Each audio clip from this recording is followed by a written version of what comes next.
Bienvenidos a Vértice Internacional, soy Rina Musal y me da muchísimo gusto saludarlos. En esta ocasión hay una cita que no podemos olvidar: los 10 años de la crisis financiera global que pusieron en jaque la estabilidad y el orden internacional. Esta crisis que mostró sus primeros signos en el año 2007, pero que terminó por convertirse en la primera crisis del orden global del siglo XXI.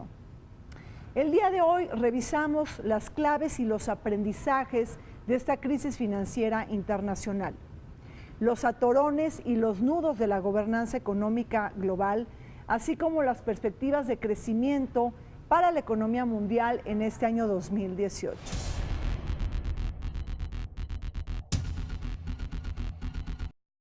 Las causas de la crisis económica mundial de 2008 fueron la inestabilidad financiera de los principales bancos de inversión, empresas de seguros y entidades hipotecarias, como consecuencia de la crisis de hipotecas subprime concedidas en Estados Unidos a personas de escasa solvencia a altos tipos de interés.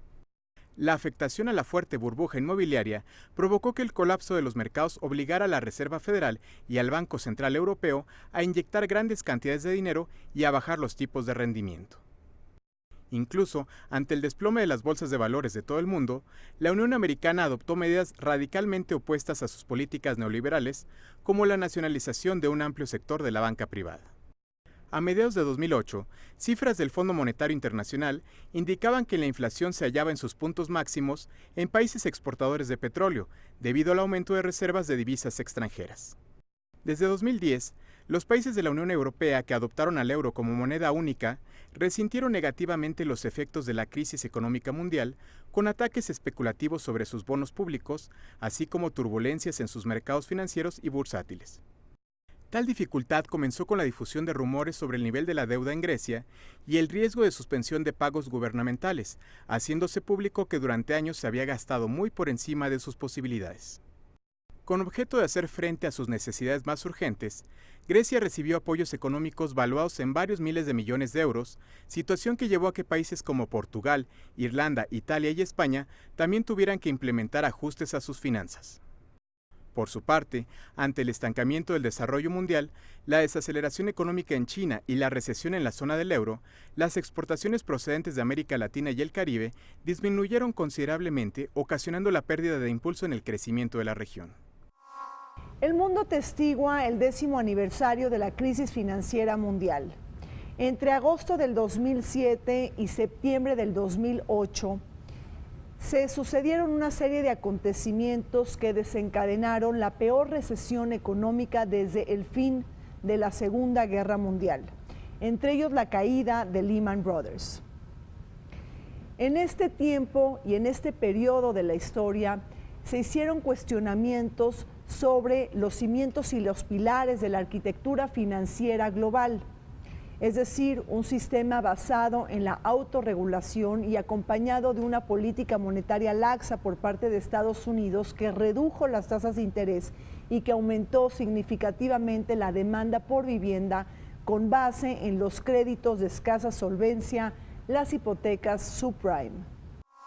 El orden económico internacional había estado impulsado fundamentalmente por los Estados Unidos. ¿Qué querían los Estados Unidos? Ser el líder en dos cosas: en garantizar la seguridad universal, como ellos lo entendían, y en segundo lugar, abrir los mercados a la competencia, y en tercer lugar, hacer que los gobiernos se achicaran en términos de sus funciones frente a los mercados. Y fue durante 2 o 3 décadas el líder en estas dos materias. Pero eso está cambiando. Senador, el mundo cumple 10 años de aquella crisis financiera del año 2007-2008. Ya dejamos la resaca de esta gran recesión económica internacional y nos estamos enfilando hacia la recuperación del crecimiento económico, o por el contrario, usted ve nubarrones, amenazas que nos pudieran llevar a repetir una nueva debacle financiera. Cuando dicen 10 años parecería que fue ayer. pero yo creo que todavía no acabamos de recuperarnos y todavía hay secuelas de esa crisis del 2008-2009 actualmente.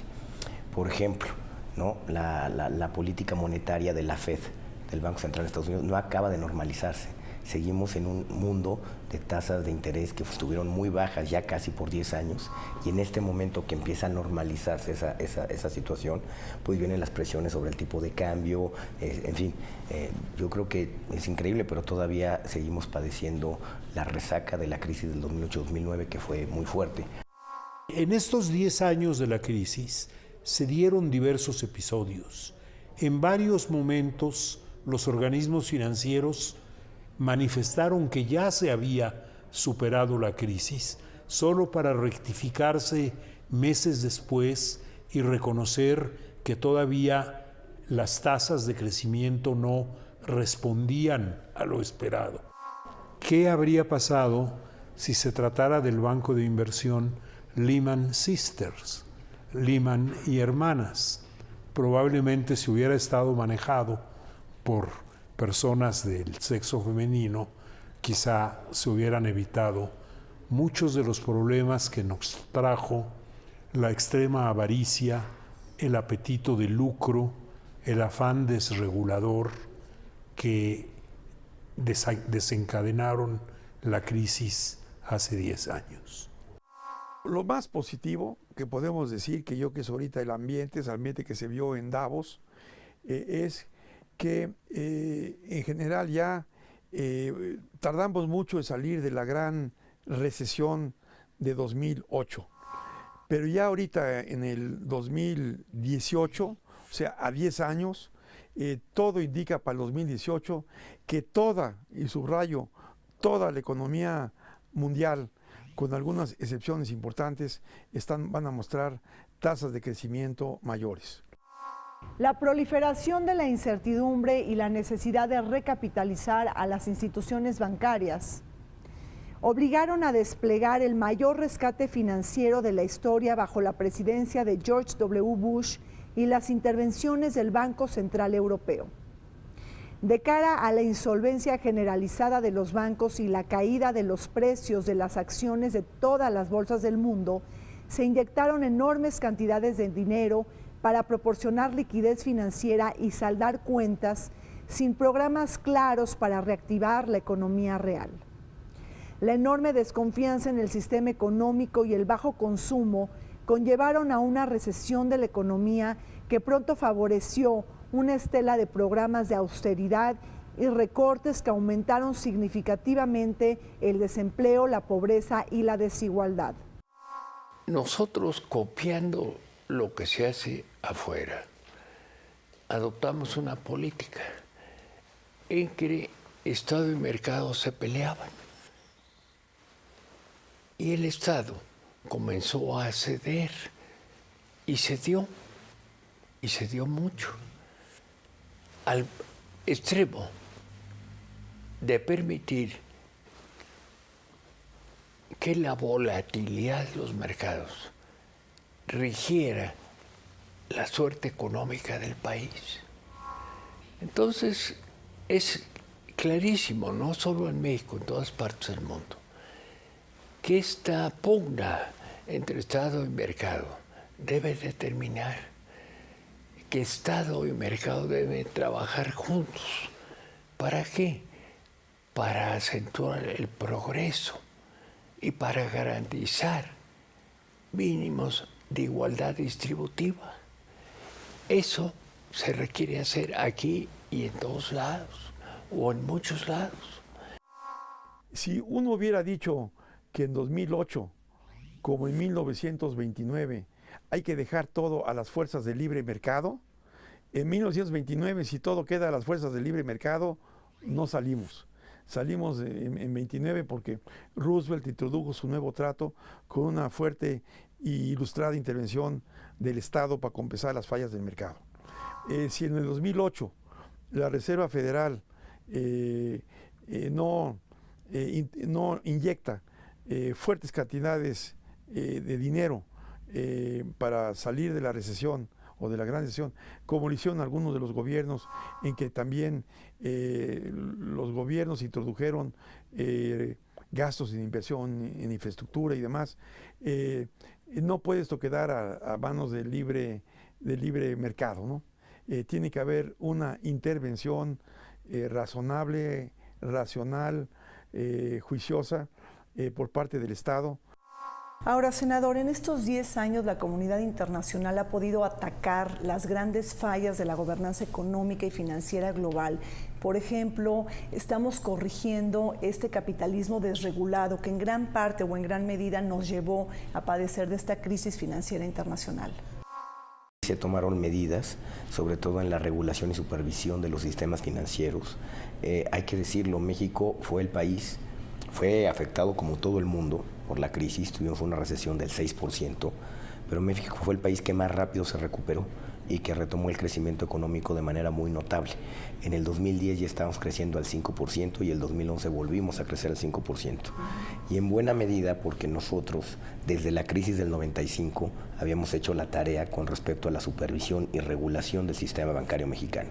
Entonces, cuando el mundo estaba a la mitad de la crisis, cuando en el G20, en el Fondo Monetario Internacional, pues, estaban viendo cómo regular mejor el sistema financiero en cada uno de los países y a nivel mundial, bueno, pues México ya tenía funcionando desde hacía años, pues cerca del 95% de las disposiciones que en ese momento se tomaron para el mundo. México aprendió de esta crisis que tiene que ser menos vulnerable y que tiene que crear una economía real más resiliente de la que hasta ahora tiene. La respuesta mexicana a la crisis fue muy decepcionante. Fue uno de los países que tuvo las caídas más drásticas de su Producto Interno en 2009 y que tardó más en recuperar tasas de crecimiento que hasta ahora no han llegado a ser realmente aceptables, que son apenas mínimamente razonables, tasas del orden del 2% como promedio, que son muy similares a las de incremento de la población y que no responden a las necesidades de desarrollo del país. La crisis crediticia, los fallos de la gobernanza económica y la desconfianza de los mercados financieros pronto mostraron las secuelas políticas de la debacle financiera internacional. El surgimiento de la primavera árabe en Túnez, cuya reconfiguración en la escena política regional se alimentó de una multiplicidad de factores, pero que también estuvo anclado a los efectos perversos de la crisis global. Con teléfonos inteligentes, bonos demográficos juveniles, descontento social por el aumento de los precios en los alimentos y el deseo ferviente de ponerle fin a las autarquías, se destapó una nueva ecuación política en Túnez, Egipto, Libia y Siria. El terremoto político del mundo árabe que también mostró sus brazos vinculantes con la ralentización de las economías occidentales y la caída en sus flujos de exportación. La primavera árabe y la crisis financiera tienen un punto de contacto muy tenue. Puede haber algunos fenómenos con motivación similar. La primavera árabe precede por bastante tiempo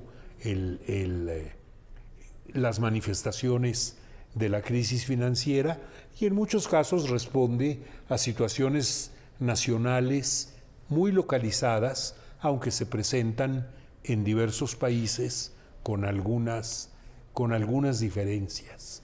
No, el mundo árabe ahora, si se entiende por mundo árabe el mundo de los grandes productores de petróleo, está haciendo una contribución importante en términos de buscar que se estabilicen los precios del petróleo, de promover en alianza con Rusia una moderación, una restricción de la oferta de crudo para afianzar las cotizaciones, que no ha funcionado del todo bien, pero que ya sacó al mercado petrolero de los altibajos muy bruscos de hace 2 o 3 años. La gran recesión 2007-2008 pronto se manifestó con sus consecuencias en la escena política europea. La caída de gobiernos, la celebración de elecciones anticipadas o adelantadas, el castigo a los partidos políticos en el gobierno, independientemente del color de sus banderas políticas e ideológicas, así como este sentimiento euroescéptico y desintegrador de la Unión Europea, que le abrieron la puerta a la llegada de los nacionalismos, populismos y nativismos. La eurofobia, que también se manifestó con posicionamientos anti-inmigrantes, también con el cierre de fronteras y un reclamo a Bruselas para devolver la soberanía de este experimento supranacional. Las armas políticas del discurso que de alguna manera detentaron los partidos antisistema en aras de captar el voto del descontento y el malestar. Pensando un poquito en los efectos y en las implicaciones políticas de esta crisis financiera 2007-2008, senador, tenemos que uno de los resonadores más importantes en Europa fue esta eurofobia y una desmotivación por seguir construyendo más Europa. Es decir, tenemos una Europa antisistema, una Europa más euroescéptica, pero también con control y cierre de fronteras. Con esto se están poniendo en amenaza los cimientos y los pilares del orden liberal a nivel internacional. Pareciera que es una regresión, ¿no? Y mucho de lo que pasó con el tema del Brexit y de lo que pasó con la elección de Trump, pues fue que se le habló al miedo del electorado. Eso fue. Meterle miedo a los inmigrantes, miedo a la gente diferente a uno. Yo creo que es una profunda regresión, es marcha atrás. Y bueno, yo creo que el mundo tiene que salir y a defender las libertades que se han conquistado en las últimas décadas, en los últimos años. No podemos dar marcha atrás y sin duda alguna hay que regular y hay que organizar y administrar muchas cosas, como es el tema de la migración, no hay duda de eso. Pero de ninguna manera puede ser el miedo a lo diferente lo que nos obligue a definir políticas públicas, estrategias, alianzas, acuerdos regionales. Me parece que es una regresión profunda y grave. Como la globalización no ofreció ni el ritmo de crecimiento económico, ni el ritmo de mejoramiento de las condiciones sociales, de los niveles de vida que se esperaba, se produjo este rechazo. Y como se produjo en sectores de la población que antes hubiéramos llamado clase trabajadora, cuyos niveles de educación y de información desafortunadamente no son muy elevados, se produce de una manera un poco primitiva, con un nativismo, como bien se dijo aquí, que en ocasiones tiene no solo rasgos muy claros de xenofobia y de racismo, sino que los alimenta y los reproduce. Y este es quizá el aspecto más oscuro de la crisis y al que será más difícil darle la vuelta. A las necesidades norteamericanas, un déficit enorme en su balanza de pagos. Si tomamos el año 90 y lo llevamos al año 16, tienen acumulados un déficit de, déjeme ver si recuerdo la cifra, de unos 10.500 miles de millones de dólares. Cifra que han ganado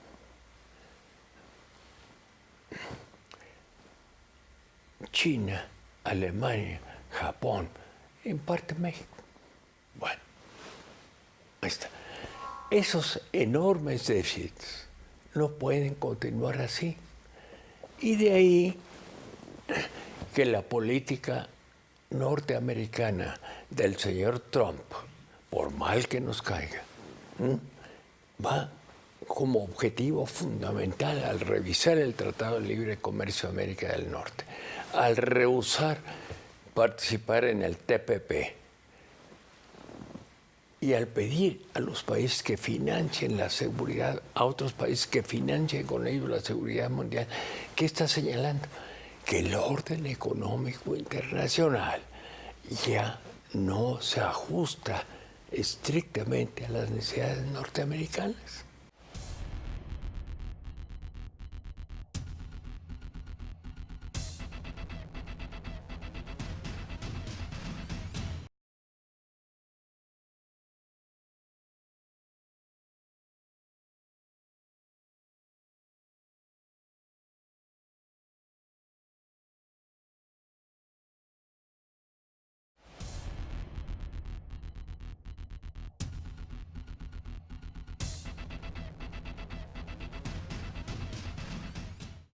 La crisis financiera 2007-2008 obligó a sentarse en la misma mesa negociadora a los países centrales o industrializados, pero también a las economías emergentes, en aras de establecer las nuevas reglas de la gobernanza económica mundial.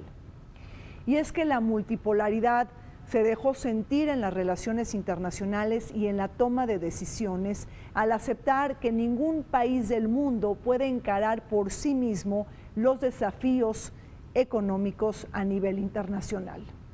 En este contexto surgió el G20 como el grupo de las 20 economías más industrializadas del mundo a propósito de prevenir la aparición de nuevas crisis económicas y desbalances globales, con el objetivo también de coordinar las políticas macroeconómicas y ponerle cintura al sistema internacional a través de la regulación financiera.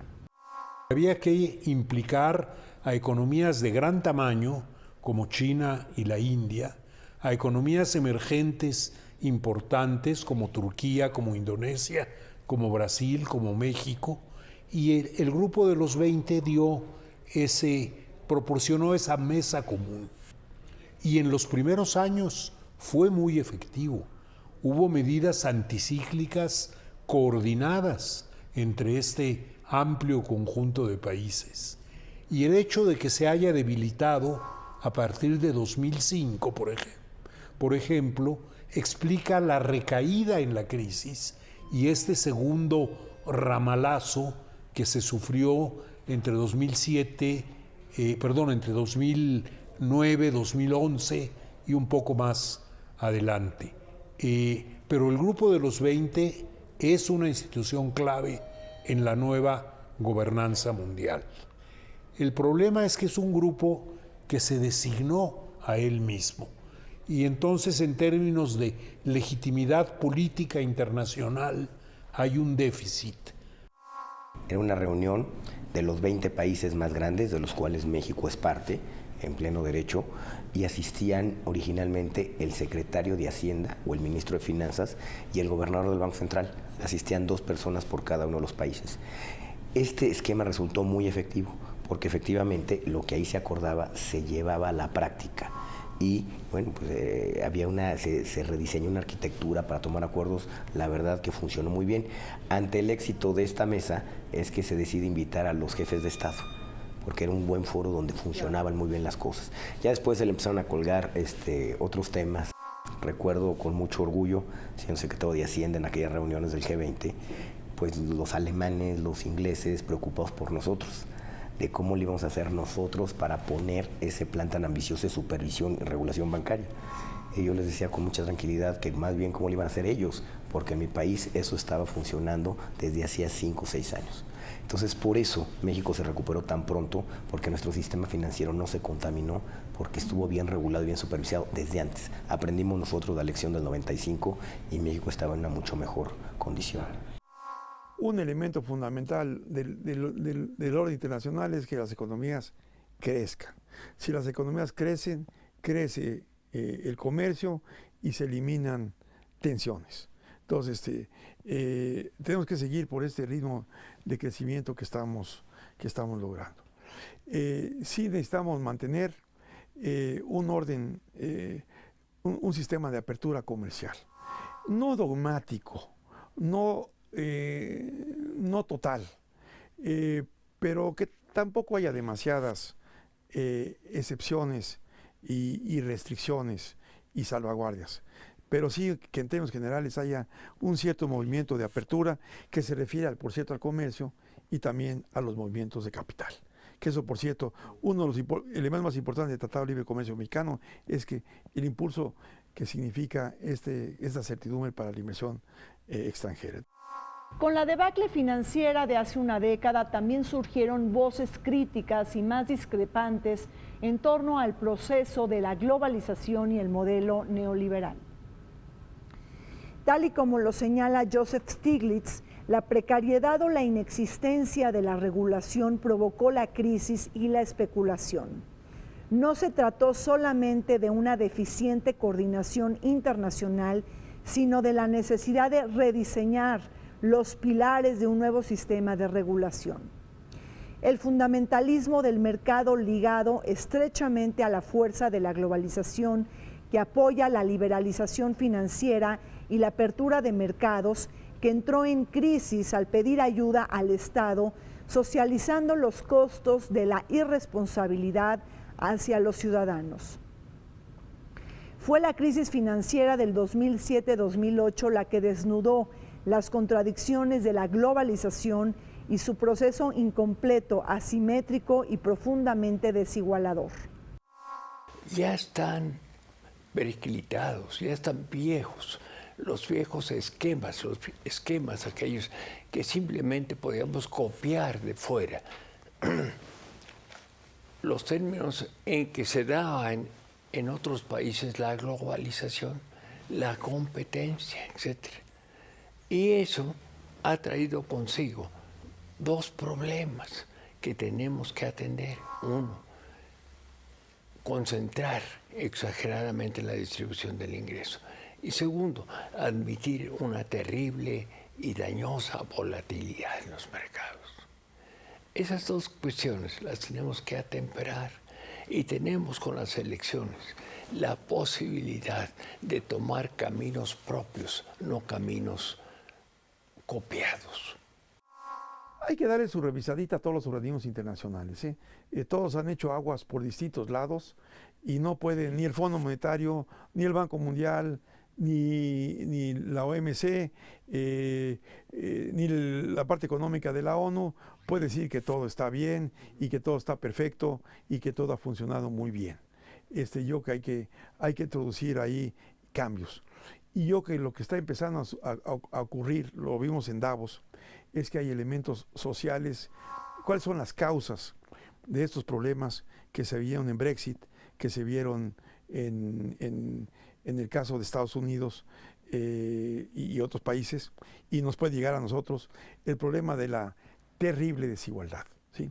El hecho de que hayan unos porcientos, como ocurre en México y como ocurre en Estados Unidos, que 1% de los más ricos tienen 20% del ingreso nacional, o el 10% más rico que tiene, como en el caso de México, 60% del ingreso nacional, o en otros países el 40% del ingreso nacional. Y en Estados Unidos, sobre todo, hubo medidas para controlar el apetito de ganancia inmediata de las instituciones financieras, desligado por completo de la satisfacción de las necesidades materiales de la gente, que es para lo que sirve la economía real, para producir bienes y servicios que son demandados por todo mundo. El actual presidente de Estados Unidos es fundamentalmente un representante de los intereses más tradicionales de lo que antes se llamaba el gran capital, que fundamentalmente ha trabajado haciendo cosas, haciendo edificios, pero moviéndose en el mundo financiero. Es un empresario que se califica a sí mismo de exitoso, pero que ha tenido 5 o 6 episodios de quiebra, de los que lo han salvado sus amigos financieros, con quienes tiene fuertes, yo no diría compromisos, pero sí identidades de propósito e identidades de visión. Pero la crisis, por fortuna, va más allá de las personalidades. Las preguntas que nos debemos de hacer es sobre los aprendizajes y las lecciones de la crisis financiera 2007-2008. Pero, ¿qué ha aprendido el mundo y sus tomadores de decisiones? ¿Estamos poniéndole cortapisas a este capitalismo desregulado y castigos ejemplares a los responsables? Frente al credo del nacionalismo y antiglobalización que trae consigo la llegada de Donald Trump, el Brexit y el auge de los partidos antisistema y eurófobos, prevalece un nuevo ambiente político y económico a nivel internacional. La revuelta blanca y conservadora en Estados Unidos, que busca aflojar las restricciones a los bancos y revocar la ley Dodd-Frank que reforma Wall Street en aras de evitar quiebras catastróficas como la de Lehman Brothers, otra consigna de la furia populista y nativista de la Unión Americana. Por cierto, una prueba más de la intención trompista de desfundar el legado de Barack Obama. Y un tema muy importante es los enormes abusos que han cometido los sistemas financieros en todo el mundo. Esos sistemas financieros están en muchos casos a la base de esta desproporcionada ganancia que ha tenido el 1% de la población, en muchos casos vinculados con los sistemas financieros y que tienen que ver con una tendencia a la financiarización de la economía, en que el crecimiento de los flujos financieros es varias veces lo que es el crecimiento del comercio mundial, que es muy delicado.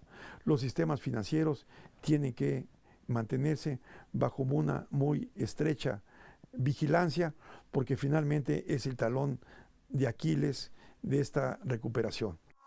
Han hecho que los Estados Unidos sea el país más endeudado del mundo. Bueno, en nuestras negociaciones con ellos tenemos que entender estos problemas para saber en qué piedra nos estamos tropezando. Es decir, el orden económico internacional está cambiando. La tesis de los Estados Unidos, en lugar de la libertad irrestricta de mercados, ahora van a la negociación país por país, donde evidentemente ellos tienen una posición fuerte. ¿Por qué? Porque es la economía todavía más grande del mundo. Además de las consecuencias económicas, financieras, comerciales, esta es una crisis que ha tenido repercusiones políticas de gran alcance, que ha modificado las actitudes sociales en buen número de países avanzados y que ha dado lugar a fenómenos que, si se usa el término en su connotación inglesa, se calificaría de bizarros, de extraños. Este resurgimiento de algo que, sin pensar bien los términos, se suele llamar populismo, y que en realidad no es sino una respuesta a reclamos sociales muy justificados de poblaciones que han salido perdiendo en el proceso general de globalización que la crisis puso en cuestión. Senador, usted habla del Brexit. El Brexit también no se puede entender sin estas secuelas y cicatrices de la crisis financiera a nivel internacional.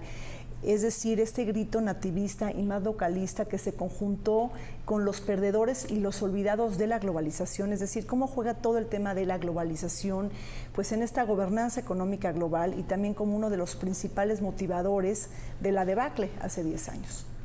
Yo te diría que yo soy un poco escéptico del argumento de los excluidos de la globalización, porque el mundo ha avanzado notablemente desde que tenemos estos acuerdos globalizadores y desde que nos hemos abierto al libre tránsito de personas, desde que nos abrimos al libre tránsito de bienes y servicios, desde que los flujos de capital pues tienen una mayor libertad. Si tú te fijas, donde ganó el Brexit, pues yo no los veo muy excluidos, y las escuelas funcionan y tienen servicios básicos. Yo creo que más bien, que es lo que es muy grave, es el tema del miedo. Fue el miedo a la migración lo que ocasionó el resultado. Yo te diría que la globalización ha sido buena.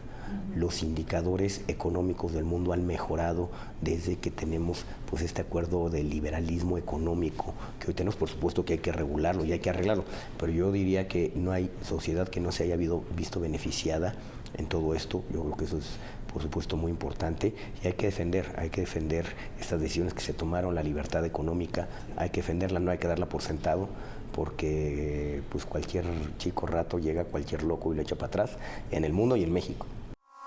Los resortes del sistema financiero global no pudieron contener la espiral de desconfianza masiva que se generó como consecuencia de la propagación de la crisis financiera 2007-2008 y las secuelas negativas que dejó para las sociedades, la política y la economía internacional. Desde entonces, el tema de la democratización y de la descentralización del sistema financiero ha recobrado mayor importancia.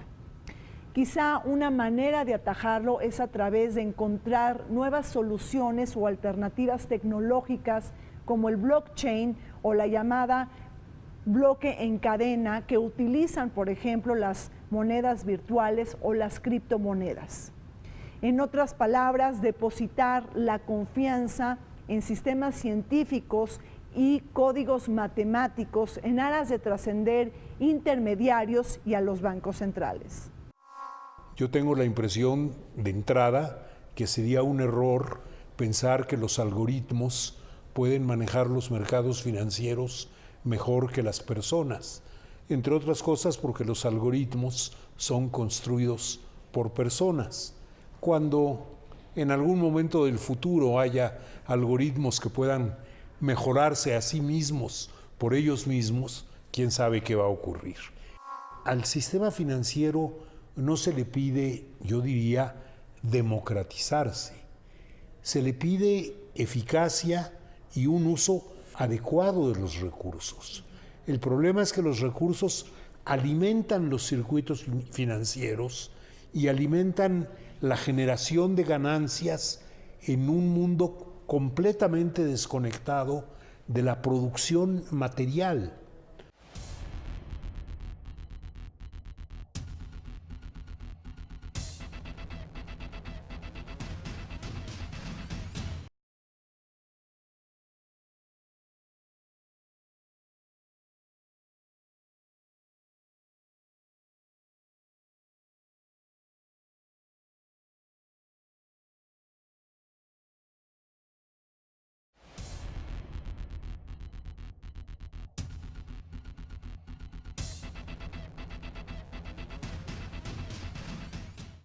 El mundo no se ha recuperado de las secuelas negativas de la crisis financiera 2007 y 2008.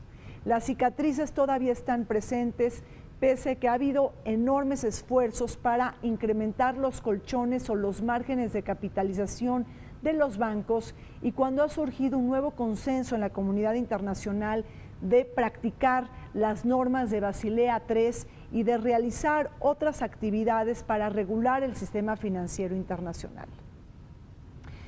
Sin embargo, más allá de los factores económicos, también tenemos tensiones geopolíticas que se pudieran convertir en un factor de riesgo para implementar reformas o para avanzar en las nuevas reglas del sistema financiero.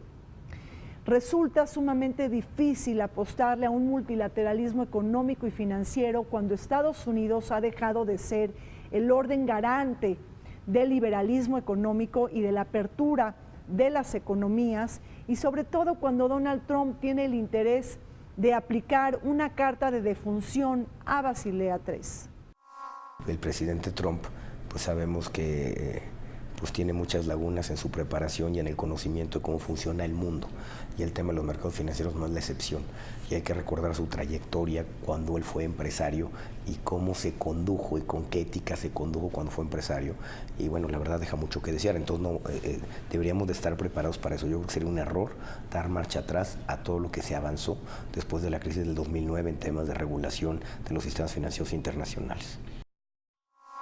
Por primera vez en 10 años hay una reactivación económica coordinada que se está dando al mismo tiempo en las principales economías, tanto del mundo avanzado como entre los países emergentes, con casos muy destacados, como los que tú mencionaste, con otros no tanto, pero que más o menos apuntan hacia un asunto, hacia una tendencia de recuperación. Hay muchos obstáculos y uno de ellos puede ser un sobreestímulo en Estados Unidos, una reforma fiscal regresiva que coloca los fondos en manos de las personas de más alto ingreso. Si funciona bien, aumenta la inversión y aumenta el crecimiento. Si funciona mal, aumenta la acumulación, la concentración, la desigualdad y eleva la inflación y el déficit. Se dice, con argumentos no siempre muy sólidos, que con eso se va a favorecer la balanza de pagos norteamericana. Se va a impulsar la inversión, dándoles mayores utilidades a las empresas norteamericanas, y indirectamente se va a favorecer el empleo. Parece un poco difícil. Y parece un poco difícil también que, teniendo los Estados Unidos una concentración tan elevada del ingreso, esta modificación aumente la demanda. Aumente la demanda, ¿por qué? Porque no hay suficiente ingreso para el resto de la población que no son empresas. Entonces, parece, por lo menos algunos escritores norteamericanos, dudan un poco que tenga demasiados efectos sobre el crecimiento, la inversión y el empleo. Necesarias mejores prácticas de gobierno. El año 2018 se presenta con mejores expectativas de crecimiento de la economía a nivel mundial. Se espera la consolidación de la expansión económica que encuentra en Estados Unidos su pivote principal, una economía vibrante y en ascenso que Donald Trump heredó de Barack Obama tras la hecatombe financiera del 2007 y 2008. Catalizador de este impulso puede ser la reforma fiscal trumpista, que promete aumentar el crecimiento económico y derramar mayores inversiones y tasas de empleo al dotar de una reducción de impuestos significativa a las empresas y corporaciones.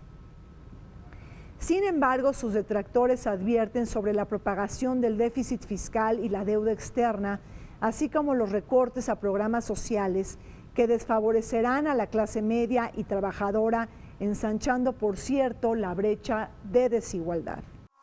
Un estudio muy bueno de Oxfam decía que 2017 es el año en que ha habido un aumento más grande en la historia de la humanidad del número de millonarios.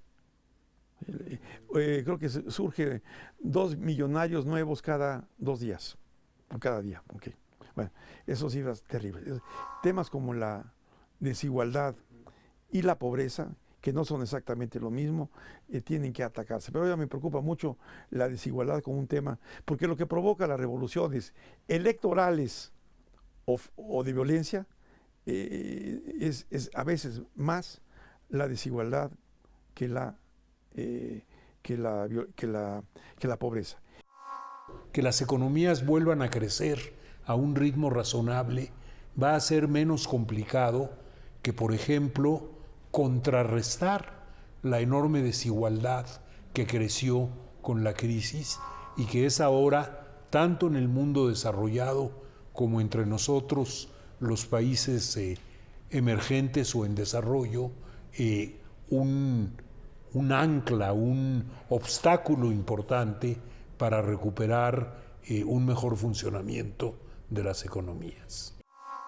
La participación de los salarios en el producto se ha reducido de un 46% que teníamos hace 40 o 50 años a un 28%. Pero si examinamos cómo está esta distribución entre utilidades y salarios en otros países, encontramos que México está en una situación muy difícil. Por ejemplo, en los Estados Unidos, a pesar de que tiene una alta concentración presente del ingreso,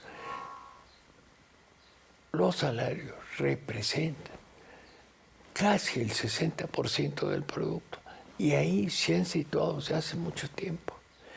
Bueno, entonces uno de los problemas de la falta de crecimiento en México es que el grueso de la población no tiene poder adquisitivo suficiente para empujar al conjunto de la economía. Otra de las razones para sustentar un optimismo de la economía internacional en el 2018 es el crecimiento de la zona euro. En el 2017 esta región creció a su mayor ritmo de los últimos 7 años, el mejor año en una década, con tasas de desempleo que han declinado al 8 y 9%, y encontrando como países motores Alemania y Francia. Según el Banco Mundial, la economía global crecerá al 3.1%, un porcentaje que superará aquel destilado en 2017 debido a la recuperación de la inversión, las manufacturas y el comercio. No olvidemos que China mantiene la meta del crecimiento del 6.5% y que los mercados emergentes están liderados por Brasil, quien está saliendo de una recesión y promete crecer al 2% en el presente año. Europa está teniendo tasas de crecimiento excepcionalmente altas. Estados Unidos está teniendo tasas de crecimiento excepcionalmente altas. China y la India están creciendo un poquito menos, pero pues de todas maneras ya lo quisiéramos, ¿no? Un poco menos es no crecer al 8, 9, 10, sino al 6, 7, 8, pues que ya lo quisiera. Asia está creciendo, África está creciendo, América Latina, con la notable y pobre y desgarrante excepción de Venezuela, que tiene este año menos 15 de crecimiento. Toda América Latina, Brasil está saliendo ya de su recesión, entonces toda América Latina está creciendo. Inglaterra sí tiene problemas, está creciendo menos que la Unión Europea. Y bueno, pues el Brexit para Inglaterra fue un desastre. Yo espero que en algún momento dado pueda replantearse, y viendo los efectos negativos que está teniendo el Brexit, pues Inglaterra se reintegre a la Unión Europea o haga un tratado que esencialmente significa una reintegración a la Unión Europea.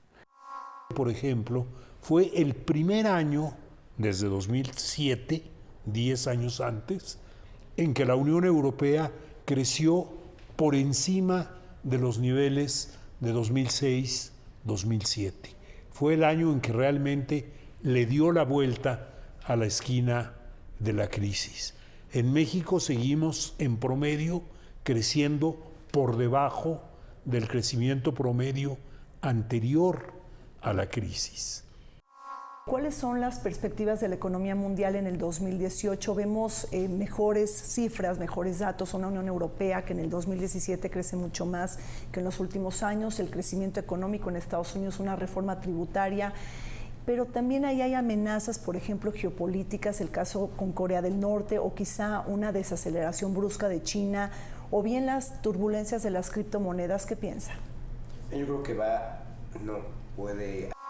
mencionaste, por ejemplo, el tema de las criptomonedas, pues todas estas burbujas financieras que se están generando ahorita por el exceso de liquidez que se tiene en los mercados de capitales. Eso pues lo que hace es generar burbujas que tarde o temprano generan un problema de mayor o menor magnitud, pero siempre un problema. Por ejemplo, me preocupa pues la reforma fiscal en Estados Unidos, que para México va a tener un impacto importante. No solo vamos a perder competitividad fiscal, sino que sí, la reforma fiscal en Estados Unidos lo que va a ocasionar es un incremento importante en la tasa de interés de Estados Unidos, que ya la Fed ya mandó señales de que va a haber 3 incrementos el año entrante, y también la tasa de interés real ante el déficit tan abultado que tiene Estados Unidos de salirse a fondear en los mercados de deuda, pues va a empujar las tasas para arriba. Eso a nosotros significa pues básicamente 2 cosas. Uno, presión sobre el tipo de cambio. Nuestro tipo de cambio va a empezar a tener presiones para depreciarse, y lo cual pues habrá que responder aumentando las tasas de interés. Si aumentamos las tasas de interés más de los que ya la tenemos en este momento, pues tiene un impacto en el crecimiento económico y en la generación de empleos evidente. Nosotros tratamos de copiar lo que hacen los americanos, y a las empresas nosotros les cobramos el 30%. ¿Qué ocurriría? Que acentuaríamos el estrangulamiento de las finanzas públicas. Entonces, uno tiene que pensar, ¿cómo se puede compensar esto? Bueno, se puede compensar no haciendo nada, porque en rigor las diferencias impositivas entre países son enormes. Podríamos no hacer nada. Podríamos tratar de compensarlo de otra manera. Reducir un poco la carga impositiva de las empresas, pero subir la progresividad del impuesto sobre la renta de las personas. Podríamos poner un impuesto a las transacciones financieras.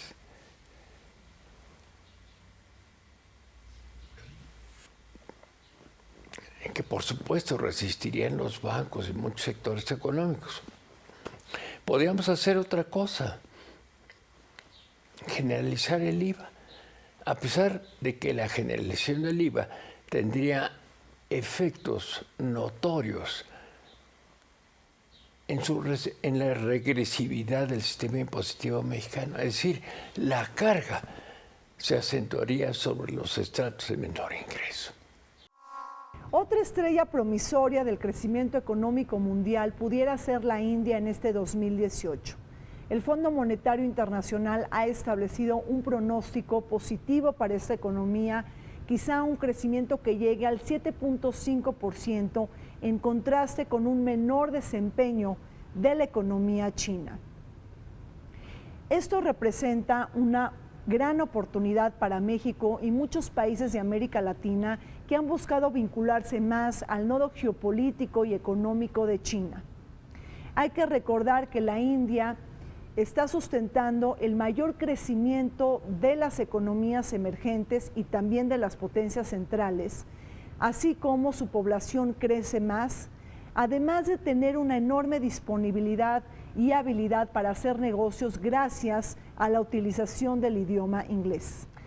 Esto no es menor, porque parte de los aprendizajes de la crisis financiera de hace 10 años fue la necesaria y la anhelada diversificación de la economía mexicana, porque hay que recordar que esta crisis tuvo como epicentro Estados Unidos y que México padeció del decaimiento de las exportaciones que destinamos hacia la Unión Americana.